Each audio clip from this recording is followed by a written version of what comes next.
The real game is just beginning. Soon they'll join us. All of them. Jughead takes a sip of the fresh aid, and Archie enters the underground fight club. Let's break down Season 3, Episode 3 of Riverdale and find out just what happened.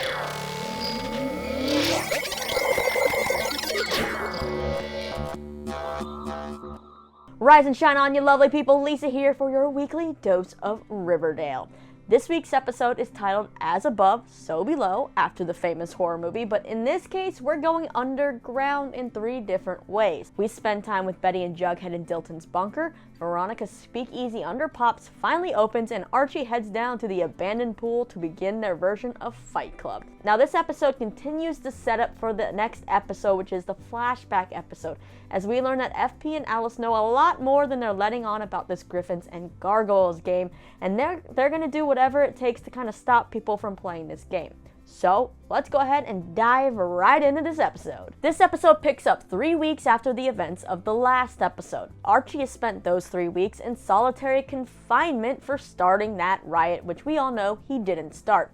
And since he still refuses to be the warden's so-called new mad dog, which he doesn't exactly know what that means yet, Archie's been given another week of solitary confinement and has had his visitation rights suspended, which Fred is not happy about. Well, the warden seems pretty infatuated with Archie, and he knows just how to get Archie to agree to be the new mad dog. One night he takes Archie to the pool, and fighting in this underground fight club thing is Joaquin, who is getting the crap beat out of him and seems pretty close to maybe even being killed. You see, when Archie turned the warden down, the warden knew he had to pick a replacement, and he picked Joaquin because he pretty much knew that was the closest thing to a friend or ally Archie had in juvie.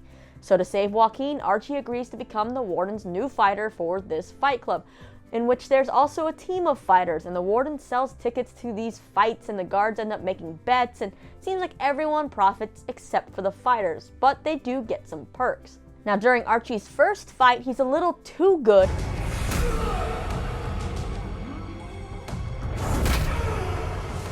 You think that'd be good, right? It was an easy, painless fight, you know, it was awesome. Archie won, but it turns out it's not. The warden is not happy because he wants them to put on a show that goes on at least 5 or 6 rounds, because that is what entertains the people. While yes, a 1-2 punch is like cool maybe once, that's not going to be entertaining for people to keep coming back and making bets, and you know, it's going to hurt the warden's business. Archie says he understands, and he finally gets some time with Fred, and he fills his dad in on everything and how he's pretty much going to end up being an even worse person than he was before he was in this place. Fred has some advice for Archie though, and he says Archie is a smart kid who has always fought to protect other people, so Archie knows how to not only throw a punch, but to take a punch. So he tells Archie that there are other ways to put on a show. He just has to figure it out. And figure it out, Archie does. Now, besides playing music and sports, if there's something Archie is good at, it's actually getting the crap beat out of him, but not being beat up enough to not be able to stand back up. So at Archie's next match, in which he should easily be able to take this kid down in a 1-2 punch because this kid is just so timid, Archie tells the kid to punch him and make him bleed. So this kid does just that. He beats up Archie and makes him bloody. But when it seems like Archie is close to going down for the count, he thinks that this match has gone on long enough, and he basically just throws like what looks like 1 punch and lays this kid out. But it's a good thing, because the warden is satisfied. So when Archie returns to his bunk, it is filled with some of Mad Dog's hand-me-downs like a TV and books. The warden also drops by to give Archie a special gift, a bottle of Lodge Label rum, but he gets his aggression out by throwing that bottle of rum out the cell and, you know, trashing the whole place. But Archie does get a little bit of new hope when he opens Mad Dog's Count of Monte Cristo book, and inside is a rock hammer. So Archie goes to his teammates and says they're going to escape. So I've said before that I'm not too keen on this whole Archie and Juvie storyline. It seems very cliche, you know, you have them, you know, the dirty cops, the dirty wardens, they're having this, you know, underground fight club ring thing. Yeah, seems like it's pretty predictable. And just maybe an excuse for KJ Apa to be shirtless and show off his, you know, fighting skills, which is not completely horrible, but, you know. However, this escape plan thing, it piques my interest a little more. And yes, I know hatching some kind of master escape plan from prison is also the most cliche thing ever. But I actually just kind of want to see what the heck Archie and Joaquin and their group with baby teeth come up with. Like, how smart and creative are they? And will we ever learn why that kid is nicknamed Baby Teeth? Now moving on to the opening of Veronica's brand new speakeasy, whose name I tried to pronounce and I just butchered it, so I'm not even gonna say it, even though it's probably really easy to say. This place is hip, it is cool, it comes with a secret password entrance. Josie is the resident singer, there's valet parking, and there are mocktails because, you know, you can't serve real alcohol because they are not in the business of corrupting minors. I'm pretty sure the rest of Riverdale is already doing that. Now, Reggie is pretty much serving as Veronica's right-hand man, security, and shirtless delivery boy, and I feel like they have hinted in this season that there might be some trouble for Veronica and Archie, and she may find someone else to date, and I'm thinking that's probably what happens here, is that she's going to get close with Reggie, which in turn ended up turning into a real-life romance. But now I'm getting off track. So things look like they're going well, but this is Riverdale, and Hiram is still on the loose, so you know this opening is not going to go smoothly. Enter Slimeball number 1, Penny Peabody, who tells Veronica that the ghoulies are willing to protect the place for a fair price because, you know, she wouldn't want something bad to happen to the place. But Veronica's not a dummy. She knows what this is and she rejects the offer. But this could be a risky thing to do, especially since we see shirtless Reggie bringing down the latest delivery of supplies, which they are surprised to find out are boxes full of jingle jangle. Enter Slimeball number 2, Sheriff Minetta, who happens to arrive for an inspection the second after the drugs were delivered. Reggie magically somehow makes those drugs disappear, so they are in the clear. But Sheriff Minetta's still a Slimeball and has other tricks up his sleeves, and he says he'll be back after the opening to collect a so-called charitable donation for the police department. Delivered in cash, of course. So Veronica is like, I'm not gonna keep getting shaken down for money. It is time to declare war. So Veronica goes to enlist the help of power couple Tony and Cheryl. She's hoping to dig up some blackmail that she can bring back to Daddy Dearest. And they end up finding a jingle jangle lab in the bottom of the white worm, which was taken over by the ghoulies. So they sneak in, take pics, and Veronica takes those back to Hiram and threatens to take these pics not to the police, but up the ladder to the FBI. And she also decides to shake him down for $10,000 in perpetuity. So it seems like things might be okay at the opening of the speakeasy, right? There's no trouble so far from any ghoulies. Josie gets to sing her rendition of Anything Goes, and Betty has even taken out her ponytail. But you know this party's gonna get pooped on, and Hiram shows up, but it seems like he's there with a so-called peace offering. He says he's there to tell Veronica he's actually proud of her, and he has this big old portrait of Veronica that usually hangs in his office that he says would probably look better at Pops or in the speakeasy. All I gotta say is that before this girl accepts this painting, she better check that thing, every little square millimeter of it, for like hidden cameras or hidden microphones or anything that Hiram could spy on her with, because I feel like that's what he's really trying to give her. Veronica decides, though, in this moment that, you know, she's gonna go ahead and let Hiram see what a legitimate business looks like. Oh, the shade thrown, and I actually really love it. I've been waiting to see Veronica really step up to her dad. Like, throughout the past season or so, she's had little moments. It's been intermittent where she's like, okay, I'm gonna stand up to Daddy, but then she's back in Daddy's clutches, and then I'm gonna stand up to Daddy, and then she's back in his clutches. But now it seems like he's gone far enough that he has made an enemy out of Veronica, and that she seems like she's actually committed to taking her dad down. And I'm actually kind of now excited for this war because, you know, I feel like this whole Hiram storyline, it's just been so drawn out. I know you gotta have a villain, but there's like 500 villains on this show, and Hiram just keeps doing the same thing over and over and over, and it's getting a little annoying. So hopefully now we're getting a war and we can finally take him down. But Hiram does stick around and check out the speakeasy, and then when they're back at home, Hiram tells Veronica congrats, but Veronica kind of already knows that this was just a distraction, and Hiram has already moved that jingle jangle lab somewhere else. Alright, last up, let's talk about Betty and Jughead's investigation into both the farm and Griffins and Gargoyles. And it's nice to know that Betty is also one of those people who thinks that these two are connected. But first, let's talk about Phallus, FP and Alice. I know that's a weird ship name, it's a little close to something else, but that's what they have dubbed their ship name. So I even ship FP FP and Alice. And I know some of you think it's weird because, you know, Betty and Jughead. It's not illegal. But that's besides the point. So in this episode, we see Alice and FP do the dirty, which we saw this scene in the season 3 trailer. And you know, I feel like as much as I like FP and Alice, this scene is just freaking thrown in there. I mean, like, they haven't really been talking much to each other for many episodes. Yes, they had some stuff back in season 2 and little hints of hookups or whatever, but that was so long ago, it feels like, that all of a sudden it's like, kabam! Here they are together, and I'm like, have they talked to each other lately? The setup here is that the farm has supposedly opened Alice up to the possibility of FP and Alice being together again. FP and Alice are sitting in bed and they are discussing this whole thing with Dilton and Ben, and it seems like the whole situation in the past 3 weeks has calmed down, but they don't think the whole thing is gone quite yet because their kids are on the case. Like, they know how good their kids are at digging stuff up. Now, of course, this shot of FP and Alice in bed could just be there to mirror what their children are doing, as the next shot shows Betty and Jughead, after what seems like spending a very romantic night doing the dirty in the most romantic of places, Dilton's gross underground bunker. So while Betty and Jughead are down in this bunker, Jughead has a revelation. He realizes that this game, Griffins and Gargoyles, must have some kind of rule book, because how on earth is anybody supposed to know how to play this game? So they need to find it, because that's probably the key.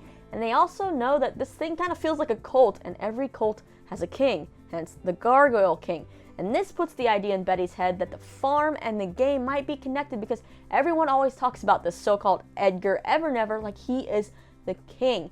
And her theory seems to be strengthened when we see Evelyn and Ethel hugging at school, because who even knew that they knew each other, right? Well, when Betty and Jughead talked to Ethel, they learned she's on medications for the seizures, which she was having multiple times a day. And the way that she knows Evelyn is because Evelyn visited her in the hospital and is helping her get better and get off her medication. In fact, Ethel even informs Betty that Evelyn has started a student chapter of the farm at Riverdale High. When Jughead asks Ethel about the kingdom and if there's a rule book for Griffins and Gargoyles, Ethel gets, a bit more, reserved, but agrees to teach Jughead the game, says there is a rule book, and they call it sort of the scripture, I guess. Sorry, Betty, but you'll never be worthy no matter how hard you try.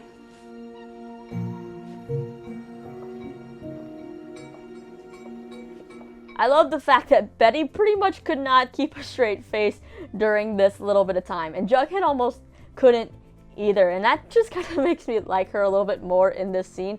She's like, this all sounds so ridiculous, and I think she's kind of thankful that she's not worthy of this demonic evil game. But while Jughead goes off and investigates this game, Betty sets out to learn more about the farm. So Betty decides to put on her best acting skills, telling Evelyn that she's been having a lot of seizures and she was hoping maybe Edgar can help, which makes Evelyn happy that Betty is ready to finally let the farm in. Now when Betty gets home later, she's surprised by a living room full of wackos, and by wackos I mean members of the farm, which include Evelyn, Polly, and Alice. But you know what? She's disappointed because there is no Edgar there. She thought she was going to get to meet him, but she's quickly informed that she's not going to get to meet him because there are certain levels in the farm and only certain levels get access to this so-called Edgar Evernever. We also learned basically everyone has a big mouth and they know everything about anybody. You can just let it all out, and they have, because Alice has informed them all about Betty's webcamming days, about that body that they had to get rid of,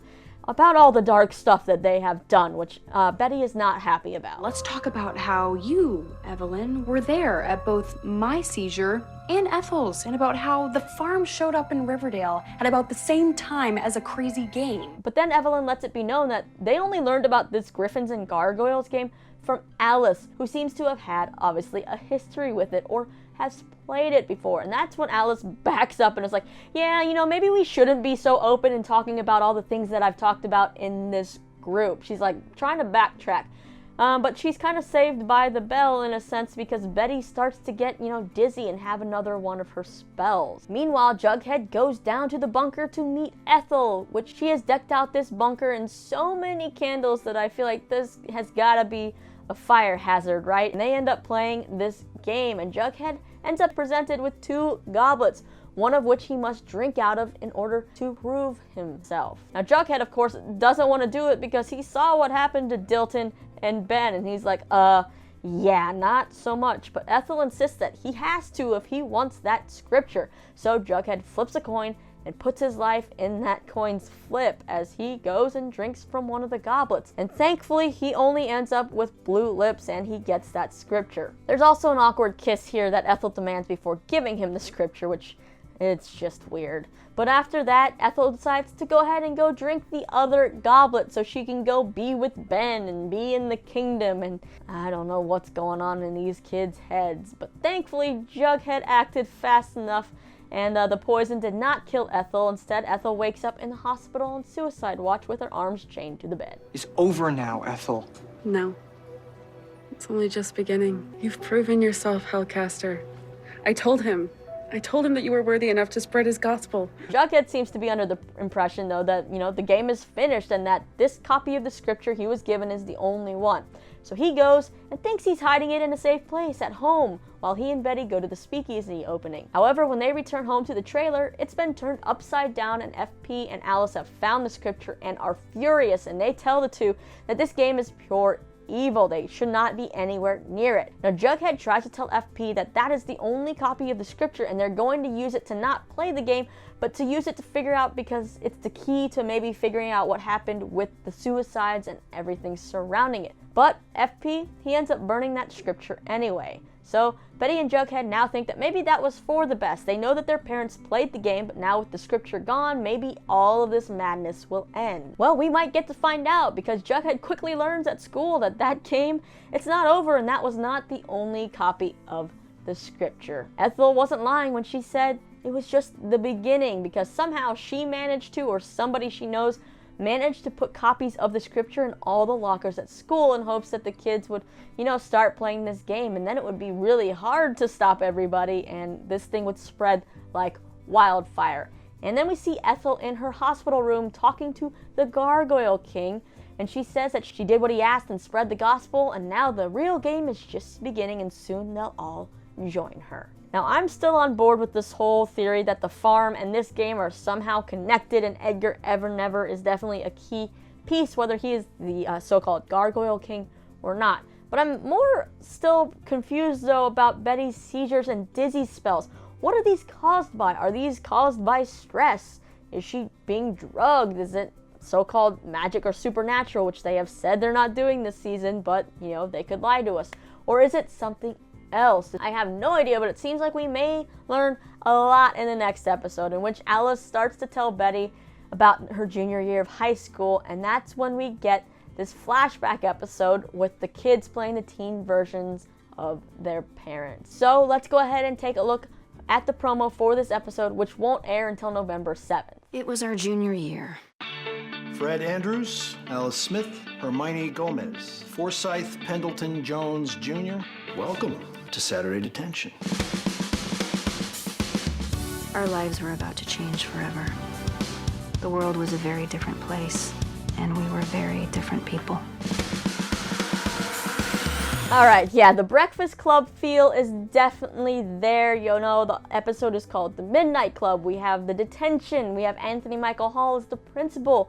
It also seems like everybody is hooking up with everybody else, as we have FP and Alice hooking up, and then it looks like there's Alice and Fred hooking up. We also have FP and Hermione getting awfully close, as well as, Tom and Sierra, and then Clifford and Penelope. There's also, we're not skimping out on the shirtless action, which seems to be in every episode so far this season, as we get a little bit of shirtless Cole and KJ as FP and Fred. We get a glimpse of Fred's band, and what looks like the group in full-on cosplay, which I'm guessing is to play griffins and gargoyles.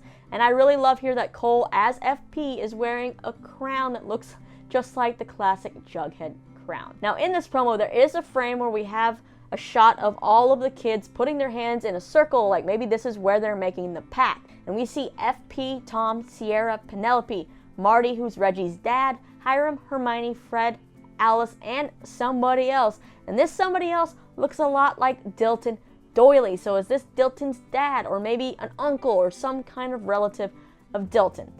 Now, when we had the pictures released from this episode, a lot of you thought that maybe it's Reggie's dad was the kid who died playing this game, since we don't, since we haven't really met Reggie's dad in the present. But I would quickly debunk this theory, as the timelines wouldn't match up, because if Reggie's mom, you know, was pregnant back in junior year of high school, that would mean this kid would be maybe around the age that Chick was supposed to be, 25, 26, mid-20s. So that wouldn't really line up. I don't think Reggie's been held back that many years. Also, that logic does not match up with that being Dilton's dad. So what is it? Is it someone else that died? Is it a relative of Dilton Doily that died? I mean, that would kind of make things make sense a little more, you know, like a Dilton Doily, or a Doily, I should say. A Doily died playing this game back when they were in high school, and now flash forward, and another Doily has died playing this game in high school. Yeah, what do you think? Who's the person that died? Or is it just some throwaway, you know, nondescript character that we don't care about? I guess we will just have to wait and see when this episode airs on November 7th, and I'm kind of excited for it, but I was also kind of scared for it. I feel like it could either be really good, or it's gonna be like too gimmicky and just like, I don't know, it just won't fit. But right now it looks like it's gonna be pretty good. So that's all I got on this episode. What do you think? It's your turn to sound off down in the comments. Which storyline are you into the most? Do you think the farm and this game are connected? What do you think Veronica's plan is when it comes to taking down her dad? And will Archie and the gang be able to survive the Fight Club and also escape prison? I don't know. Let me know what you think down in the comments below, and don't forget to subscribe so you don't miss when my Riverdale recap is back on the 7th, because like I said, there is a week off of Riverdale new episodes, I guess, for Halloween. Yeah, so be sure to subscribe and then check out some more of my videos right over here, including a preview of some of the photos from the flashback episode. My name's Lisa. As always, thank you for hanging out with me, and I will see you all again next time.